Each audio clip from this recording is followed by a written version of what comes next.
যাবেন শপথে।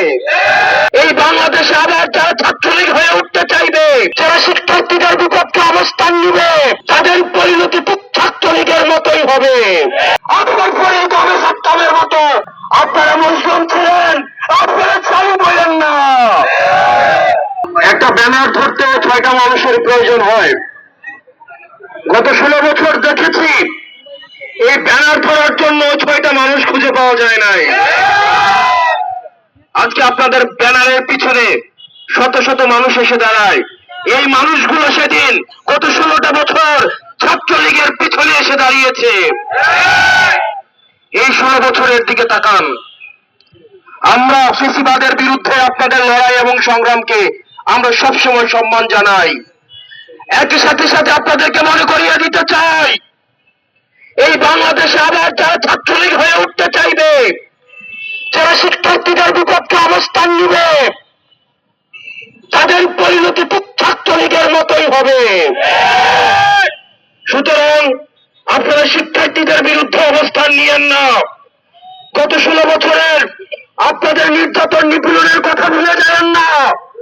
আপনারা যদি মনে করে থাকেন এই চাপাটির রাজনীতি, এই লকিস্টিকার রাজনীতি, এই ছাত্রলীগের রাজনীতি আবার আপনারা ক্যাম্পাসে আবার আপনারা রিস্টোর করবেন, তাহলে ছাত্রলীগ গেছে যে পথে আপনারাও যাবেন সে পথে। প্রিয় সহযোদ্ধা, এই গণতন্ত্র উত্তরণের এই যে লড়াই, এই লড়াই আমাদের সমন্বিত লড়াই। এই লড়াই আমাদের যে সংঘ হয়েছে, যারা তাদের রক্তের দায় আমাদের উপরে রয়েছে, তাদের রক্তের দায়বদ্ধতা আমাদের উপরে রয়েছে।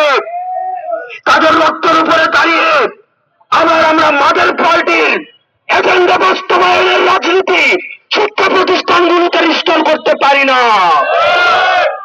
আপনার শিক্ষার্থীদের ভাষায় কথা বলুন। শিক্ষার্থীরা কি শুনতে চায়, তারা কি দেখতে চায়, শিক্ষা প্রতিষ্ঠানগুলোতে কেমন রাজনীতি করতে চায়, তারা কি চায়। আপনারা শিক্ষার্থীদের জন্য যদি রাজনীতি করতে চান, তাহলে আপনাদের শিক্ষার্থীদের ভাষায় কথা বলতে হবে, তাদের মতের সাথে চলতে হবে, তাদের পথে চলতে হবে।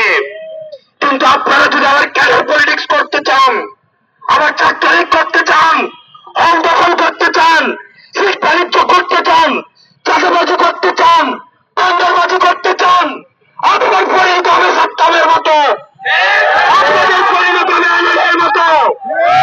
গত 16 বছরে আপনাদের বিরুদ্ধে যে নির্যাতন হয়েছে, এই ফ্যাসিবাদী আওয়ামী লীগ আপনাদেরকে যেভাবে নির্যাতন নিপীড়ন করেছে, আপনারা মুসলিম ছিলেন, আপনারা চালু বলেন না। আপনারা মুসলিম ছিলেন, আপনারা চালু বলেন না। আপনারা মুসলিম ছিলেন, মুসলিম যখন চালু হয়ে উঠে, তখন পৃথিবী বসবাসের অযোগ্য হয়ে যায়। প্রিয় সহযোদ্ধা, আমরা আপনাদের কাছে আহ্বান জানাবো, শিক্ষার্থীদের প্রতি আমাদের কমিটমেন্ট রয়েছে, আমাদের সমন্বিত কমিটমেন্ট রয়েছে। আমরা শিক্ষার্থীদেরকে, আমরা গত 16 বছর ধরে যে ক্যাম্পাসের জন্য আমরা লড়াই করেছি, ছাত্রলীগের বিরুদ্ধে যেভাবে আমরা লড়াই করেছি, আমরা চাই না শিক্ষার্থীদের আবার বাক স্বাধীনতা হরণ করা হোক। ফেসবুকে তারা একটা কমেন্ট করলে আবার হেলমেট বাহিনী এসে ছাপিয়ে পড়ুক। মতামত প্রকাশের স্বাধীনতা অব্যাহত থাকুক, বিমত প্রকাশের স্বাধীনতা অব্যাহত থাকুক, ক্ষমতাকে প্রশ্ন করা অব্যাহত থাকুক। এই যে আবার স্বাধীনতা আমরা ভোগ করছি, এই পর্যন্ত কেউ বলতে পারবে না এই সরকারের সমালোচনা, এই সরকারের কাছাকাছি যারা আছে তাদের সমালোচনা, উপদেষ্টাদের যে সমালোচনা, এই সমালোচনা প্রকাশ ভবিষ্যতে যারা শাসনে আসবেন তাদের সবার জন্য উদাহরণ হয়ে থাকবে। আমরা আমাদের এই শিক্ষাঙ্গনে, আমাদের শিক্ষা প্রতিষ্ঠানে অবারিত এই মুক্তি চিন্তা এবং মনস্তাত্ত্বিক সমৃদ্ধির চেয়ে আমরা রাস্তা সুপ্রশস্ত করেছি। আমরা চাই না নামে বেনামে কোন ধরনের ছাত্র সংগঠন শিক্ষার্থীদের আবার টুপি চেপে ধরুক। হলগুলো হবে শিক্ষা প্রতিষ্ঠান এবং হলগুলো হবে শিক্ষার্থীদের অবারিত বিচরণের ক্ষেত্র। শিক্ষার্থীদেরকে বাধ্য করা হবে, শিক্ষার্থীদেরকে জোর করা হবে, ক্লাসরুম গণরুম এই টেন্ডারবাজি চাঁদাবাজি আবার রিস্টোর করা হবে। এই স্বপ্ন আর বাংলাদেশে কোনোদিন বাস্তবায়িত হবে না। প্রিয় সহযোদ্ধা, ভুলে গেলে চলবে না, ছাত্রলীগ কোন একটা নির্দিষ্ট দল না, আওয়ামী লীগ কোন নির্দিষ্ট একটা দল না, এটা একটা আদর্শ। যে কেউ ছাত্রলীগ হতে পারে, যে কেউ যুবলীগ হতে পারে, যে কেউ আওয়ামী লীগ হতে পারে। আওয়ামী লীগের বিরুদ্ধে আমাদের লড়াই, ছাত্রলীগের বিরুদ্ধে লড়াই, যুবলীগের বিরুদ্ধে লড়াই, নির্যাতন নিপীড়নের বিরুদ্ধে লড়াই এবং শাসিবাদের বিরুদ্ধে লড়াই এবং একটা বিপ্লবের জন্ম থেকে মৃত্যু এই মাঝামাঝি সময় অব্যাহত থাকবে। আমাদের লড়াই শেষ হয়ে যায় নাই। যারা একবার লড়াইয়ে নেমেছে, লড়াই হচ্ছে মৃত্যু এবং জীবিত থাকার মধ্যবর্তী এই পুরোটা সময়। আমরা যে স্বাধীনতা অর্জন করেছি, আমাদের এই স্বাধীনতা আমাদেরকে রক্ষা করতে হবে। প্রিয় সহযোদ্ধা, আমাদেরকে সবসময় সচেতন থাকতে হবে। আমরা বারবার করে বলতে চাই, কোন শিক্ষা প্রতিষ্ঠান আর সন্ত্রাসের ঠিকানা হবে না।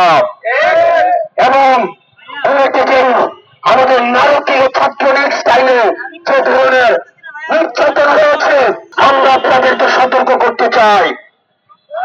আপনারা যদি মনে করে থাকেন অনেকে আপনারা আপনাদের পাওয়ার পলিটিক্সের আপনারা এখানে মহড়া দিয়েছেন, দশ থেকে ততরা এই ৫৬,০০০ বর্গ মাইলে আর পাওয়ার পলিটিক্সের কোনো ঠিকানা হবে না। অনেকে যে নারকীয় যে নির্যাতন হয়েছে এবং জুলাই ব্যাপী যে ধরনের নারকীয় নির্যাতন হয়েছে, আগামীকাল সারা বাংলাদেশের সকল শিক্ষা প্রতিষ্ঠানে এই নারকীয় নির্যাতনের ভিডিও চিত্র প্রকাশিত হবে। এই জুলাইকে আমরা বারবার মনে করিয়ে দিতে চাই এবং আমাদের আগামীকালের কর্মসূচি সারা বাংলাদেশের প্রত্যেকটা শিক্ষা প্রতিষ্ঠানে আমাদের যে জুলাইয়ের নারকীয় যে নির্যাতন নিপীড়ন এবং গতকালের এবং আজকে যে নির্যাতন নিপীড়ন চালানো হয়েছে, আমরা দেখেছি হামলায় হেলমেট বাহিনীর আগমন হয়েছে, রান্দা বাহিনীর আগমন হয়েছে।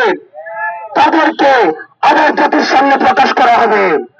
তাকে প্রত্যেকটি শিক্ষা প্রতিষ্ঠানে এবং আমাদের টিএসসিতে ভিডিও প্রদর্শন করা হবে এবং আপনারা আপনাদের জায়গা থেকে আপনাদের এই সত্যের পক্ষে, ন্যায়ের পক্ষে, এই জুলুমের বিরুদ্ধে আপনার অবস্থান অব্যাহত থাকুক।